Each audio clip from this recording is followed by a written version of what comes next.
다이어트가 꼭 필요한 이유. 다슈르의 굴절 피라미드. 다슈르의 굴절 피라미드는 이집트의 피라미드를 이해하기 위해서 매우 중요한 유적지입니다. 피라미드의 역사와 변천 과정을 말씀드리겠습니다. 조세르의 계단식 피라미드가 최초의 피라미드인데 기원전 2650년경에 건축됩니다. 계단식 피라미드가 최초로 만들어진 이후로 계단식 피라미드가 2차례 혹은 3차례 정도 더 지어졌던 것으로 추정됩니다. 그러다가 계단식에서 우리에게 익숙한 삼각형 피라미드로 변환되는데 그 시기는 삼왕조 말기입니다. 그 변화를 시도했던 파라오는 후니인데 본인은 자신의 피라미드를 다슈르에서 조금 더 남쪽에 있는 메이둠이라는 곳에 건축합니다. 이 메이둠 피라미드는 처음에는 계단식으로 설계되었는데 마무리 작업이 일반적인 피라미드로 시도된 것으로 보입니다. 후니는 그 피라미드를 완성하지 못하고 세상을 떠났습니다. 그래서 후니의 뒤를 이어서 사위였던 스네프루가 왕위에 오르게 되고 스네프루가 자신의 장인이었던 후니의 피라미드를 마무리하게 되는데 본인의 피라미드도 동시에 짓기 시작했습니다. 그렇게 지어지기 시작한 본인의 피라미드가 바로 이 굴절 피라미드입니다. 그런데 메이둠에 있는 후니의 피라미드가 완공된 직후에 무너졌습니다. 지금도 무너진 상태로 남겨져 있습니다. 그 피라미드는 별칭이 붕괴 피라미드인데 그래서 건축가들이 많이 당황했을 텐데 붕괴의 원인을 조사해보니까 이 피라미드의 경사각을 너무 높게 잡았다는 판단이 내려졌습니다. 그리고 함께 지어지고 있었던 이 굴절 피라미드의 내부에서도 균열의 조짐이 보이는데 지금도 내부에서 확인이 가능합니다. 그래서 어쩔 수 없는 선택으로 상단부의 경사각을 완만하게 낮춰서 완성한 것으로 추정됩니다. 이러한 추정은 기록에 의한 내용이 아닌 남겨진 유적으로 판단하는 고고학적 추론입니다. 굴절 피라미드는 하단부와 상단부의 경사각이 틀립니다. 하단부의 경사각은 54도 정도이고 상단부의 경사각은 43도 정도가 됩니다. 그런데 애초에 54도를 처음부터 끝까지 지었으면 훨씬 더 높고 훨씬 더 많은 하중이 있는 건축물로 만들어졌을 텐데 43도로 경사각을 낮추면서 조금 더 낮은 피라미드가 되었습니다. 그렇다고 하더라도 105m입니다. 그런데 스네프루가 자신의 굴절 피라미드를 완성하고 보니까 본인이 원했었던 피라미드가 아니었던 모양입니다. 굴절 피라미드가 마음에 들지 않았던 것 같습니다. 그래서 다시 짓게 되는데 다시 지은 피라미드가 옆에 있는 붉은 피라미드입니다. 붉은 피라미드는 애초부터 외부 경사각을 굴절 피라미드의 상단부 경사각과 같은 43도로 지었습니다. 그래서 붉은 피라미드와 굴절 피라미드는 높이가 거의 같지만 붉은 피라미드의 경우에는 경사각이 낮기 때문에 밑변의 길이가 굉장히 길어져서 220m 정도가 됩니다. 결국 스네프루는 자신이 다시 건축한 붉은 피라미드에 매장되었던 것으로 추정됩니다. 이후 다시는 이런 굴절 피라미드가 없습니다. 그리고 스네프루의 다음 파라오가 가장 거대한 대피라미드의 주인공인 쿠프 파라오입니다. 아들인 쿠프 파라오에 이르러서는 외부 경사각을 다시 50도 이상으로 회복하고도 높이 146m로 40m 이상 더 높은 피라미드가 만들어질 수 있었습니다. 굴절 피라미드에서 얻은 노하우로 높고 튼튼하게 지을 수 있게 되었던 것입니다. 그런데 피라미드를 짓기 위해서 건축학적인 노하우가 스네프루의 시대를 거치면서 쌓여졌던 것으로 추정됩니다. 그리고 대피라미드에서 확보된 피라미드 외부 경사각인 50도의 전통은 이후로도 계속해서 유지됩니다. 피라미드의 규모가 작아지는 경우에도 50도의 경사가 계속 유지가 되는 의미는 알 수 없지만 시행착오를 겪으면서 알게 된 50도의 경사각에 대하여 어떤 강박관념 같은 것들을 가지게 된 것으로 추정됩니다. 굴절 피라미드는 굉장히 특이한 점이 하나 더 있습니다. 이 피라미드는 외부 경사각뿐만 아니라 내부 구조도 이중으로 되어 있습니다. 일반적으로 피라미드 입구는 모두 다 북쪽에 만들어져 있는데 반해서 이 피라미드는 입구가 두 군데 있습니다. 저는 북쪽의 입구를 통해서 들어가지만 서쪽에도 입구가 있습니다. 그리고 들어가는 통로도 이중으로 되어 있고 이동축도 두 개로 만들어져 있습니다. 하나는 남북축으로 만들어져 있고 다른 하나는 동서축으로 만들어져 있습니다. 이러한 이유에 추정하자면 애초에 피라미드가 처음에 지어질 때 이집트에서 별신앙이 더 강력했고 점차 태양신앙이 강해지던 과정이었습니다. 피라미드 건축 과정도 그를 같이 합니다. 북쪽 입구는 애초에 피라미드를 짓던 전통이 별신앙과 관련이 있는 축입니다. 반면에 동서축은 태양신앙과 관련이 있는 축입니다.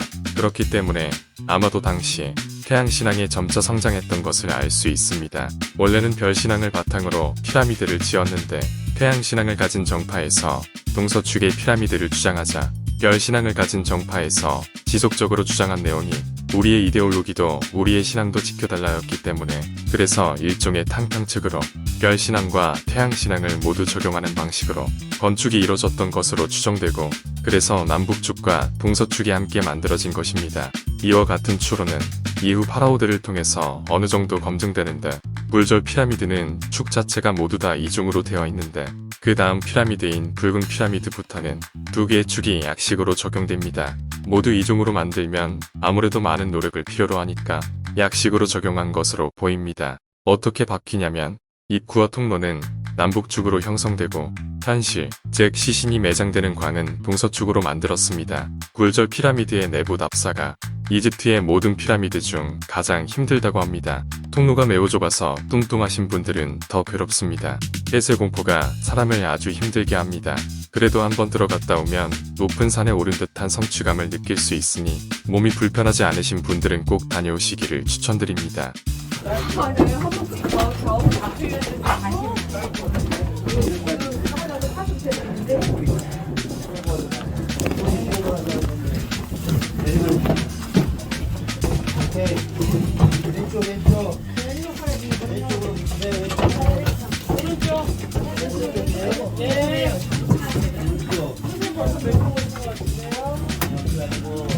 이렇게 앞으로 보고 내려가면 안 된다니까요. 지금 앞을 보고 가면 되는데요?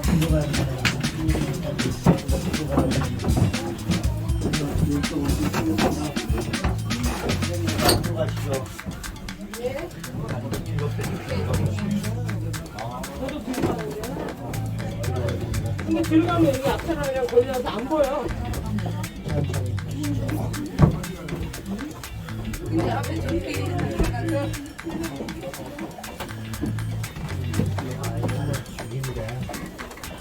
천천히 가겠네요. 이렇게 아파라. 겁니다.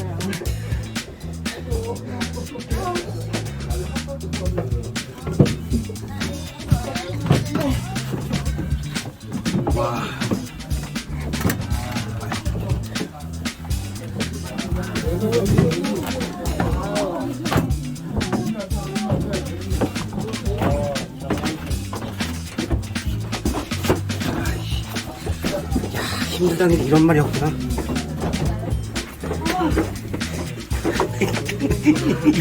이런 걸 줄 몰랐는데.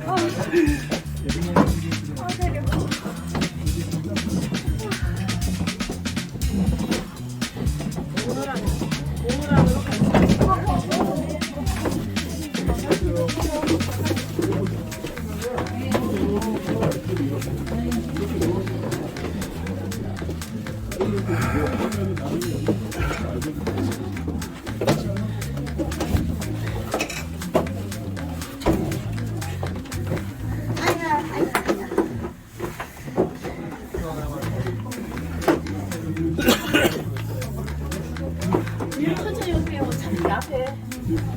워낙 앞에 좀 느리니까 급하게 오시려고. 천천히 오세요, 천천히. 그리고 오실 때 자기 페이스대로 오셔야 돼요. 그러면은 나가실 때도 제가 마지막에 나갈 거니까 천천히 나가는 거죠.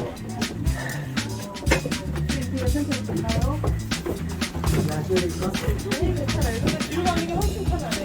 뒤로 가야 된다고 아까 제가 뒤로 가는 게 훨씬 편해요. 네. 앞을 보고 뒤로 다리를 빼면서 뒤로 가시는 거. 네, 네. 뒤로 가는 게 편해요. 뒤로 가세요. 그러네요. 네, 뒤로 서로가 앞으로 뛰고 머리를 긴장해서 진짜 뒤로 가는 게 훨씬 편하다. 여기 너무 붙었어요. 저처럼 뒤로 간격을 뻗고 네. 아무도 없는 경우도 되게 많아요. 갈 때는 앞으로 가야 될 것 같아요. 이렇게.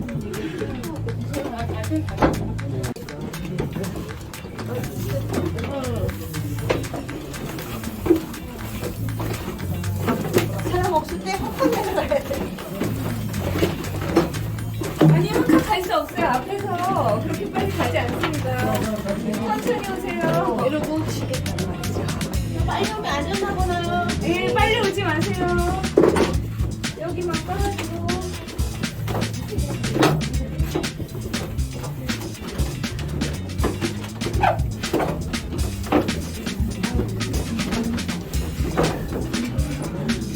그래도 덥진 않은데요? 네.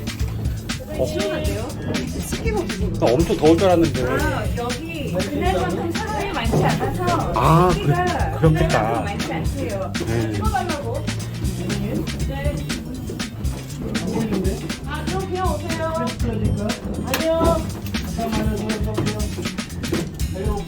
네. 땡큐.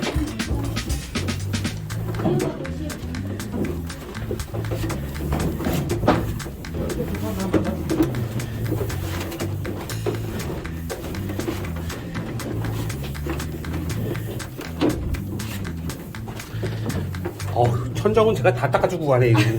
네. 청소 다 하고 가고.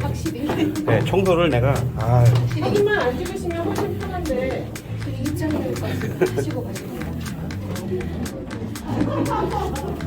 사진 안 찍으면 양쪽 손으로 이거 잡고 찍어야죠.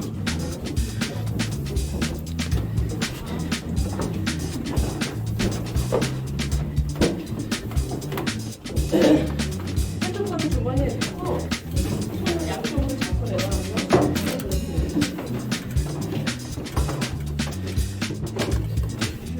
잠시만요.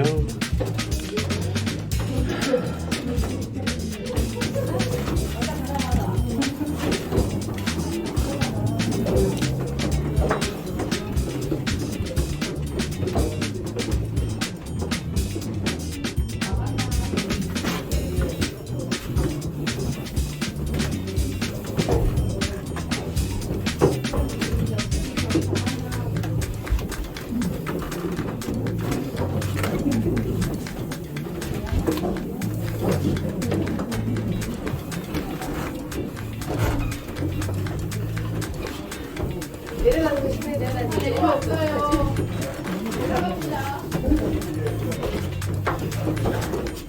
내려갈 때 누울 때 이제 올라갈 때 죽을 것 같은데요? 계단을 이만큼 올라가려면 올라가는 거야 힘이 안 되니까.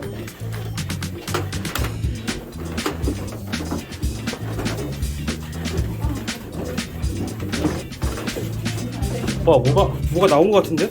내려가면 올라가야겠네.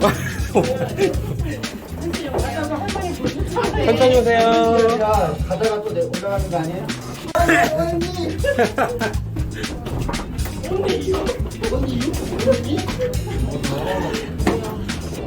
우와.